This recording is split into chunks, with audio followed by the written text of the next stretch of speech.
अगली खबर का रुख कर लेते हैं। सुप्रीम कोर्ट से अरविंद केजरीवाल के बेल मिलने पर INDIA गठबंधन के ही नेता संदीप दीक्षित ने सवाल उठाए हैं। उन्होंने कहा कि केजरीवाल को जिस आधार पर बेल मिली है उससे वो सहमत नहीं, सिर्फ चुनाव होने के आधार पर बेल मिलने से गलत संदेश जाएगा।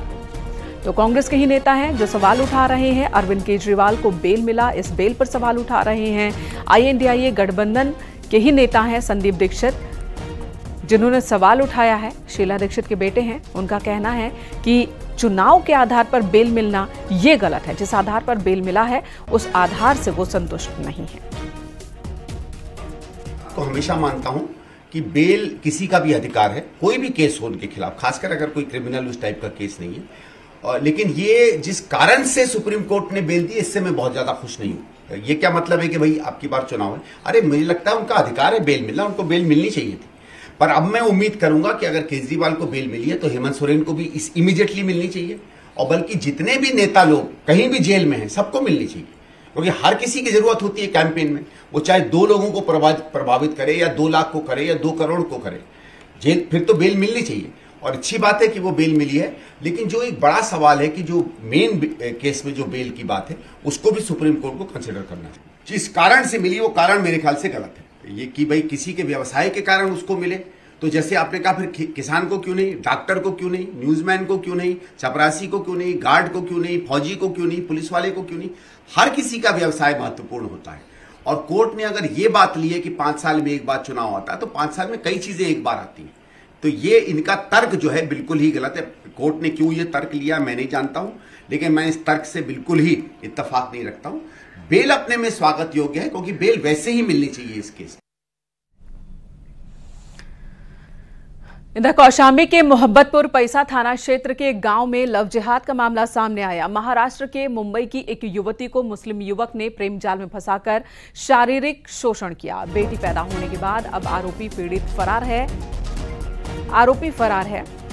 युवक ने थाना पुलिस को शिकायत कर कार्रवाई की मांग की है। पुलिस ने प्रकरण में जांच शुरू कर दी है।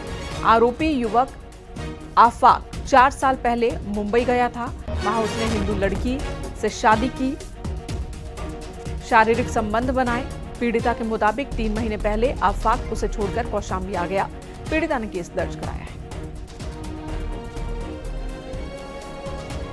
सर 2019 में मुझे ये लड़का मुंबई से काम पे बुला था, हरदोई में बुला के वहाँ पे मेरे साथ रिलेशनशिप बनाया, और उसके बाद है ना ये मेरे बच्चा हरदोई में मेरे पेट में रुक गया था।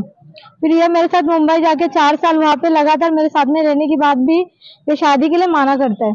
तो अभी ये 2 महीना हुआ सर, भाग के इधर आया गांव में और मुझे बोला कि मैं जाके आता हूँ, घूमने के लिए जा रहा हूँ। आने के बाद वो लड़की देखा, शादी के लिए सगाई वगैरह लग गया है, बाहर जाने का भी प्लानिंग वगैरह हो गया। तो सर मुझे और मेरे बच्चे को जब छोड़ के आया, जब मुझे मालूम पड़ा तो मेरे बच्चे को हार्ट का प्रॉब्लम है।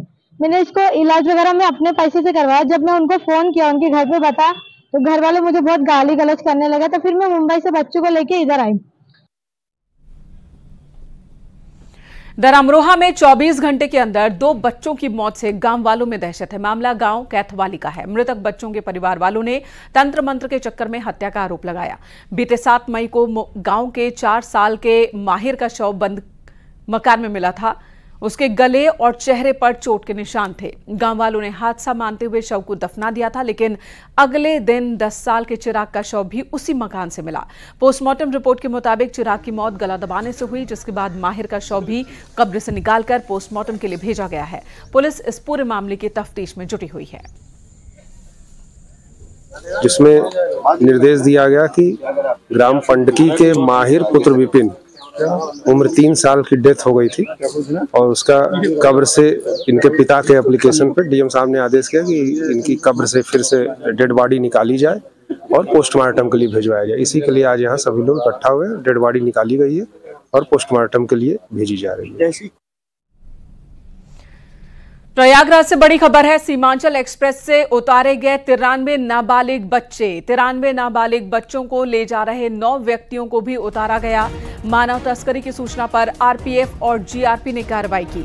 इन लोगों के पास से बच्चों को ले जाने का कोई वैध प्रमाण पत्र नहीं मिला, और न ही इन बच्चों के साथ इनके माता पिता या परिवार का कोई और सदस्य था। पूछताछ में पता चला कि राजस्थान और उत्तराखंड ले जाए जा रहे थे ये बच्चे। सभी बच्चों को प्रयागराज जंक्शन पर उतारा गया। एजेंट्स के 6 ग्रुप के साथ ये बच्चे ट्रेन से जा रहे थे। रेलवे सुरक्षा बल की ओर से ऑपरेशन आहट के तहत इन बच्चों की सुराग लगी थी और इन बच्चों को सकुशल चंगुल से छुड़ा लिया गया। बच्चों को बाल कल्याण समिति प्रयागराज के समक्ष पेश किया गया, जहां इन्हें देखरेख और काउंसलिंग की जा रही है। रेलवे सुरक्षा बल द्वारा काफी दिनों से सूचना इकट्ठा की जा रही थी।